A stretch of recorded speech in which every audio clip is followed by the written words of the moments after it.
June 10th. Congratulations on making it to June 10th, Mr. Steinecker. We did it. We did it together, and we did it as a community, Joe. We're not finished yet, buddy. So there's a lot of good things going on, and we have been through it as a community. But I'm starting to see more cracks of daylight in the clouds, and I'd really like to focus on them.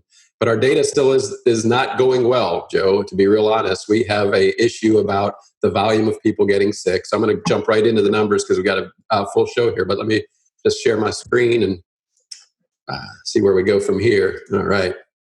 Wow.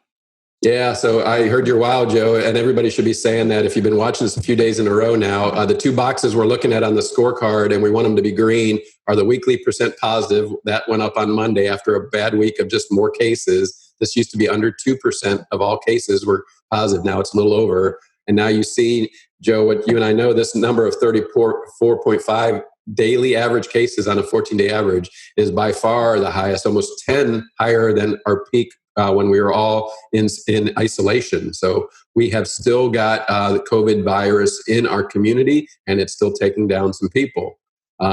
This is that 14-day average again, Joe, and I didn't have the chance to bring all when we showed April when we were at our point, but what you're seeing now is just a steady stream of we're staying between 16 and 24, but then all of a sudden we took it up and now we're over 34, and we don't want to see this going much farther because of the pure volume on our hospitals.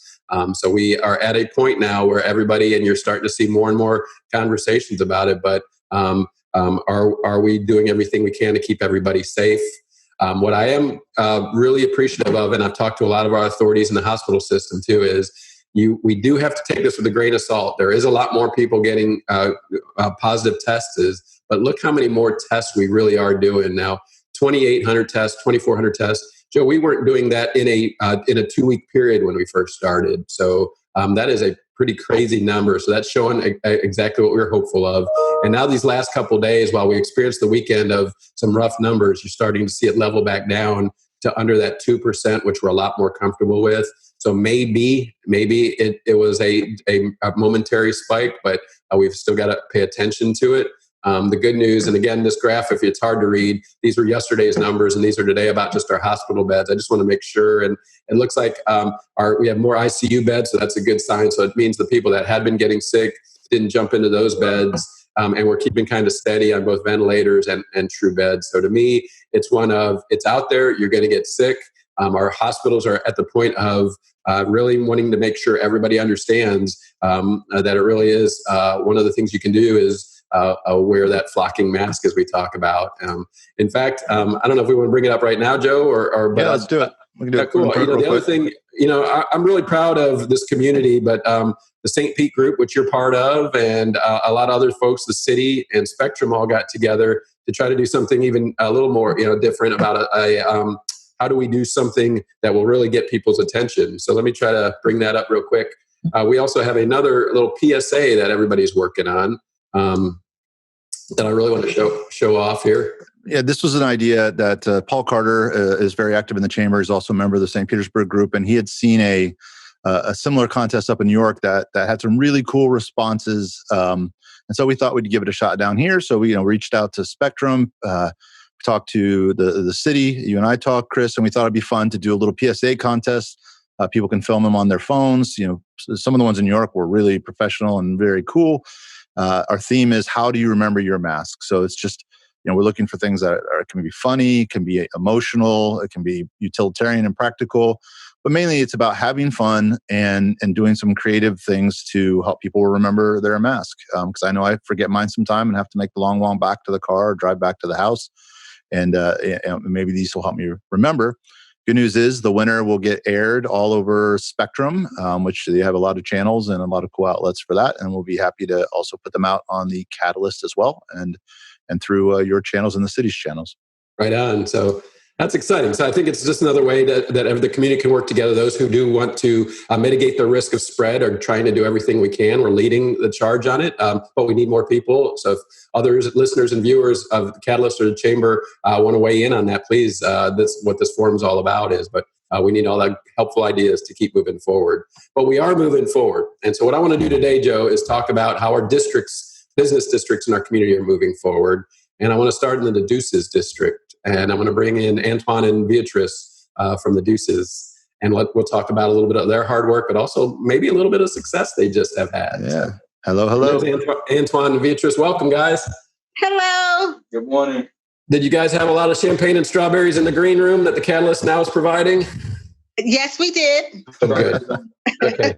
But thank you for waiting patiently. We just went over our data numbers for the day, and unfortunately, people are still getting sick in our community, and it's at a volume that we're all concerned about. So we were talking about just how can you get people to wear masks, and how do you get people to social distance? So I know you guys are actually probably huddled in the same office, but you guys are social distancing today just to prove a point that you can do it no matter how hard you try. So thank you for being there. But we know each other, but maybe the rest of the Catalyst or Chamber community doesn't. So I'm going to start with you, Beatrice. Introduce yourself and tell people a little bit about just who you are. Hello, my name is Beatrice Farrell, and I have the pleasure and honor of being the executive director of the Deuces Live. The Deuces Live is a Florida certified Main Streets. And what Main Streets are a project of the National Trust for Historic Preservation. They concentrate on the revitalization of historic corridors through a 4-point program: organization, design, economic vitality, and promotions. So any main street that you visit in the United States has those 4 committees. So again, I'm on the historic 22nd Street South, also known affectionately as the Deuces, here in St. Petersburg, Florida.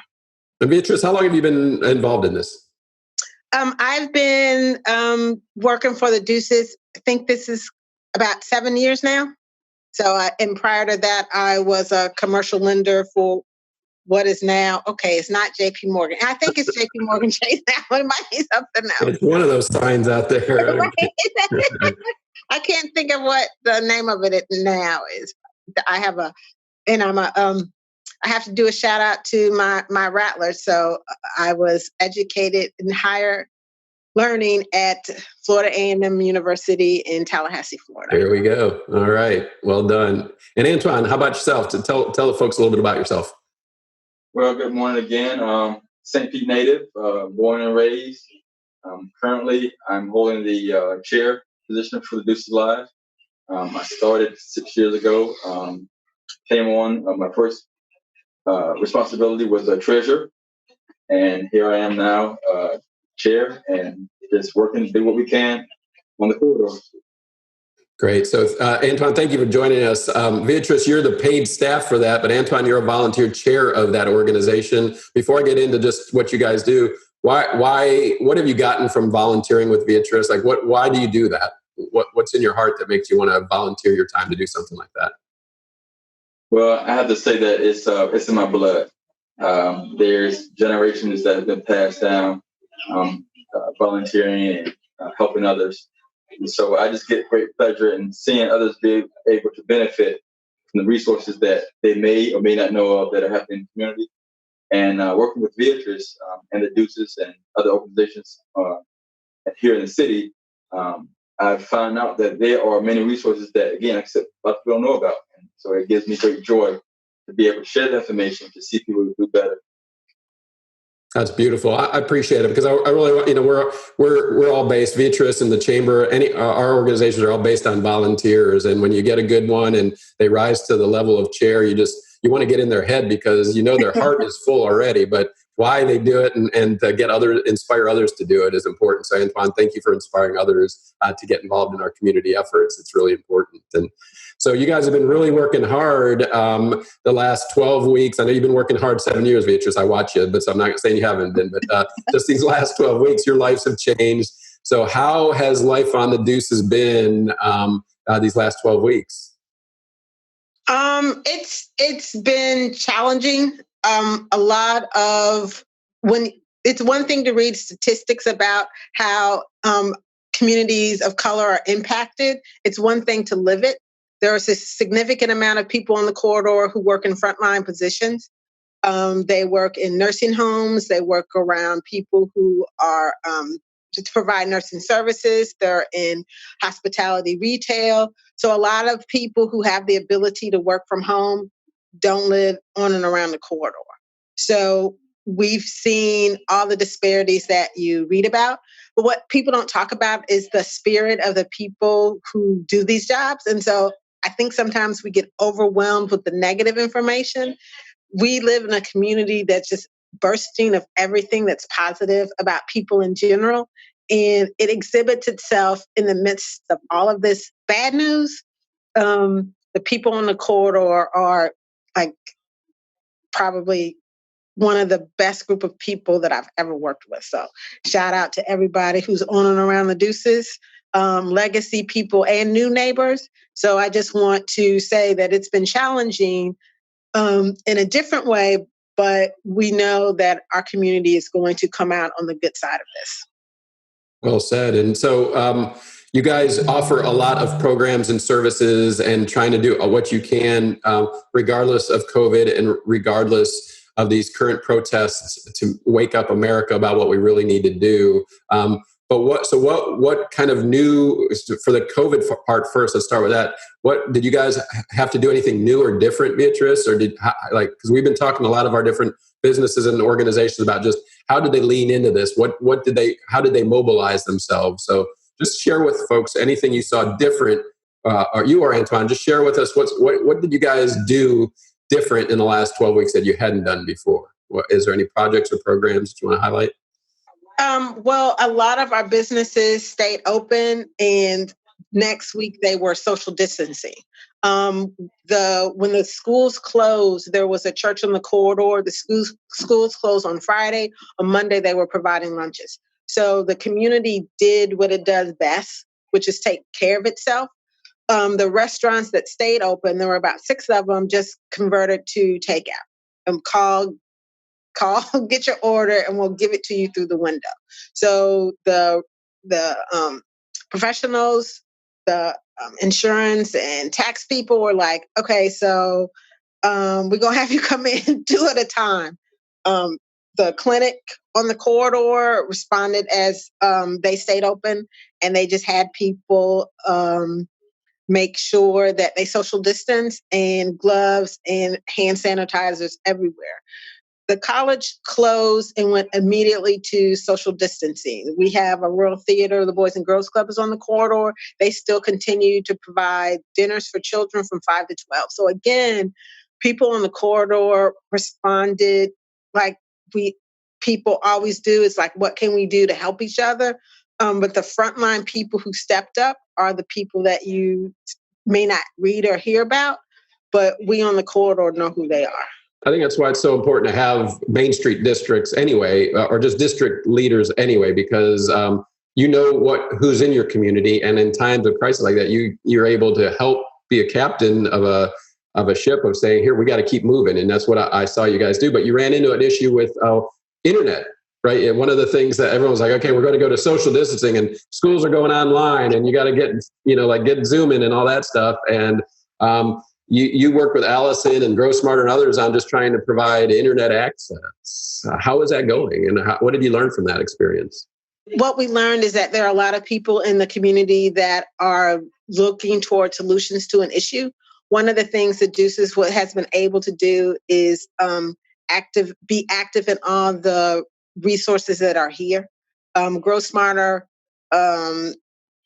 is an organization that has embraced the challenges of what's going on in our community. And there is a digital divide committee that we had started like in February 15th. And then the next thing we know, it's like, okay, how are we going to respond to people not having internet? So it's a diverse group of people who are in that collaborative, and I don't want to miss anybody. And so I'll just say that our team leader is Allison Barlow of the Innovation District. But what we've been able to do is expand open Wi-Fi on the corridor. And we have a satellite space in Childs Park, which we expect to be online soon. And if you think about it, what we were telling ourselves is we're also getting ready for hurricane season. So what do we have to do to be prepared for hurricane season? We want to make sure that people know that the resources are out there, so that, like last week, I don't know what that was, but it wasn't a hurricane, but it was something. So we've been fortunate, and I, as the executive director, have been fortunate that I work for a board that has said, make sure that you make liaisons and partnerships with people in the community. And so through working through the multitude of partners that we have, we've been able to expand digital literacy on the corridor. We have a resource hub. There's two actually, the Arts Exchange at the Warehouse Arts District on 5th and 22nd, and then at Tangerine Plaza at 18th and 22nd. There's going to be open Wi-Fi, and we'll start to advertise those more. But again, it's just through those partnerships and things that we were already working on and just that activated themselves. So I told your guests last week, there's no such thing as luck. It's when preparation meets opportunity. So we've just been working with a lot of people already, and they had an opportunity to shine. And that's Green Book of Tampa Bay for people who missed it last week. So I'll go one step further, baby. I'll say it was divine, and it was meant to be, because I mean, like, that you guys started and that you had the relationships already and that we knew each other. I think it's divine. And so I think it was a lot of hard work and a lot of prep, but I think we're all guided to working together on this. And so let me keep moving forward. And so you guys didn't stop. You did not just say, we're folding up tents and going home, man. You guys kept working, and you start looking to the future. And in fact, you guys are about to announce something huge for this community. You guys won. You win. You got the big one. So first of all, Antoine, talk about just how do you keep moving forward and issues like that. Like, you guys kept moving forward, and you're about to announce a big grant that let's talk about. But just talk about what it's like to work for an organization, keep moving forward, even in the face of all that. Well, again, I pride the Deuces on the relationships and partnerships that we've created within the community. And just being that glue that kind of holds things together. Our board isn't very large, but we have strategically used everybody's skill set to partner with other organizations and businesses. And so in light of, as Beatrice mentioned, the food pantries, we've been able to gainfully get community partners to go out and volunteer for the food pantries. We provided hundreds and hundreds of meals in different areas of the community. And so that's really what it's all about. Just finding the needs of the community and finding the resources of the community and bringing it all together. Right on. So let's talk about it now. So you guys worked hard on getting a grant for something pretty special. So Beatrice, I know you're just raring to go on this. Are you ready to tell people exactly how successful you are in life? Come on, let's talk about it. So what did you get? So first, I want to thank the Mayor Kreisman, Deputy Mayor Tomlin, Alan Delisle, the head of economic development, our project manager, Gary Jones, and Brian Caper in economic development. Catalyst for Good, Pinellas Community Foundation was part of this, and actually one community was instrumental in Green Book of Tampa Bay. So Joe, tell me about Catalyst for Good. What is it? What is Catalyst for Good? Catalyst for Good is a really cool program. It's the St. Petersburg Group developed it in partnership with the Pinellas Community Foundation, and it kind of is born out of our social venture partners and seed funders, and we took some of the same things, the same sort of skills and observations that we make with investments when we invest in startups and whatnot. And we thought, why not apply that to nonprofits, especially small nonprofits? And so we worked with. The Pinellas Community Foundation came in with a matching grant for that, and in the Catalyst for Good team, it's managed by Amy Ciance at the St. Petersburg Group, and we have a staff of about 15 experts that we bring in, and we custom tailor a program for whatever the needs are of our partners. And so, for the Deuces, we were happy to build their new website, which just got launched, which also features the new community calendar, and then to hire some folks to write the grant. Which ultimately led to this award and a few other things. So it's a really cool program, and I think this was a shining success for that program. Actually, I want to give a shout out to the engineering department at the city of St. Petersburg, because what we're about to announce is a culmination of a lot of things. The I-275 underpass project a couple of years in 2017 was a big capital project on the corridor. That was our way of telling the world that this is what the people on the corridor who are here are doing. And shouts out to the Arts Alliance. We were in the Shine Mural Festival, Zulu Painters, all under the underpass. So, and keeping on our role of doing things, in 2008, we completed the Water Deuces master plan, which sort of laid out for the next 20 years what's going to happen on the corridor. And all of that sort of led to people outside of the community acknowledging that we were here.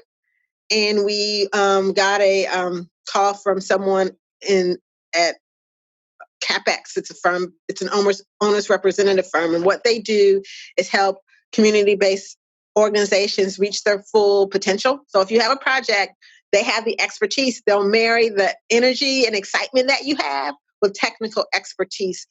And so I am proud to announce that the Deuces Live Main Street was awarded a National Endowment of the Arts grant for our town. There are only 51 grants that were awarded this cycle. So this is a very big deal that people tell me. This is a very big deal for people who know about these. I didn't know about these, but they keep telling me, Beatrice, this is a really big deal. I'm like, okay, it's a big deal. Well, heck yeah. National Endowment of the Arts is a huge deal. It's a big deal. And so tell people the name of the what it's for. This grant is called the Arts Explosion on the Deuces Live. All and right. So we'll be say it one more time. Wait, say it one more time. Arts Explosion on the Deuces Live. You guys hear that? And that is going to be a beautiful thing. So that, to me, I don't even care what it is. It sounds good, but let's hear what it is first. But it's got to be cool. So an Arts Explosion on Deuces. What is it now? It's a multi-dimensional artistic and cultural infusion of regularly scheduled musical concerts, dance performances, and theatrical productions that highlight the cultural heritage of the historic African-American corridor here on 22nd Street. It also includes aesthetic upgrades to the corridor to improve the experience of the Arts Explosion events. And we'll be working in concert with many of the visual arts exhibits and activities that are currently happening in and around the corridor. We want to create an exciting and engaging draw for the businesses and culture of the community working towards economic health and sustainability. Woo! So I know it sounds like a commercial. It does. Keep going. So, but again, we just want to, this is a culmination. This is not really a culmination, but the I-275 underpass, the master plan, these are all strategic steps that we've taken to raise the profile of the Deuces Live. And so I just want to thank everybody who's worked with us. Again, shouts out to the people in the engineering department who worked on the underpass, because that was the first big physical manifestation, huge capital project. We also want to say thank you to all the business owners on the corridor who've renovated their property. We have a large educational institution here. So there's so many things that are going on here. And so in addition to coming down to eat, there's commerce here on the corridor also. There's culture on the corridor. We have an award-winning heritage trail on the corridor. So there's so many things that are going on. We have all these partnerships that lead to things that are happening. Right on. So let me ask you then. So first of all, congratulations. And what I love about you is you are deflecting all of this to every other partner. I think there's probably 3 people in St. Pete that haven't been mentioned. Thank you by you.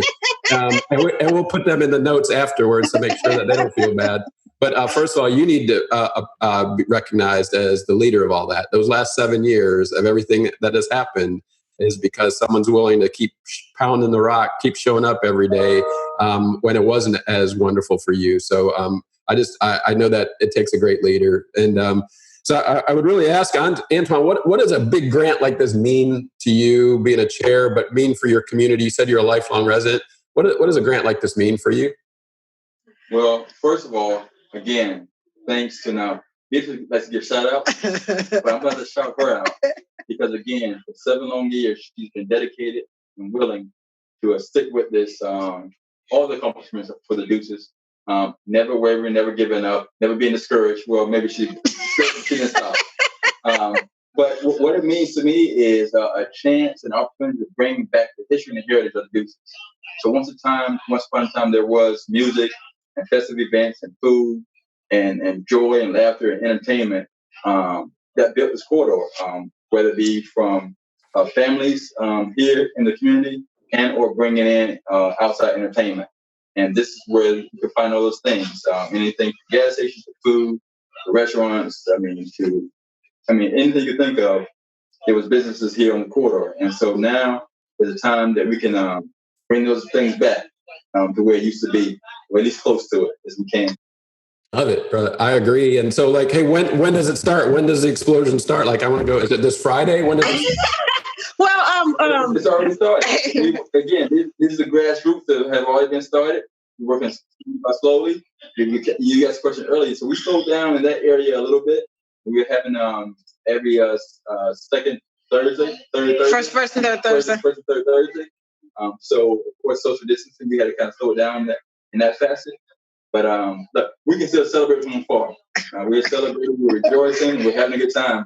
Virtual parties. I'm glad we made sure we got all that in there, because that's a beautiful thing. And I think that's what Beatrice was really saying throughout this whole thing is like, I wanted to give her credit, and I didn't want to not take credit from anybody else. But this community really does have good partnerships and really does try to, and really has fostered them. And we started a few years ago. And so when things like this happen, it's almost so natural, like it's natural that we're all working together. But I'm glad we paused long enough just to talk about how a team put it together. So thanks for pausing me on that. And but it's a big deal, and it's a big deal for the Deuces. And there are so many positive things in our favor right now. And what I see is the people on this call is what's positive in our favor is that we're willing to be partners, we're willing to celebrate, and we're willing to work hard to get it all done. And so Beatrice, Antoine, to your board and everybody, awesome. Congratulations. I can't wait to be part of all this, and be a party of all of it, because it sounds like a party too.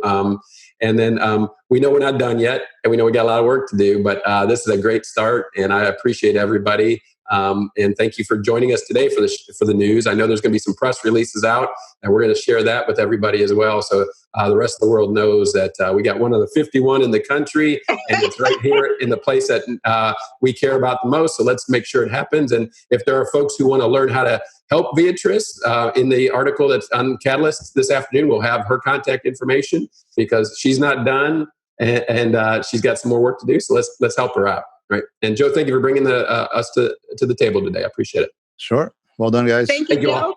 And just as an aside, Joe and all the people of the St. Petersburg group have this breaking story because they are our partners. So thank you, Joe. I was saving you for that. Thank you. I should have started with that.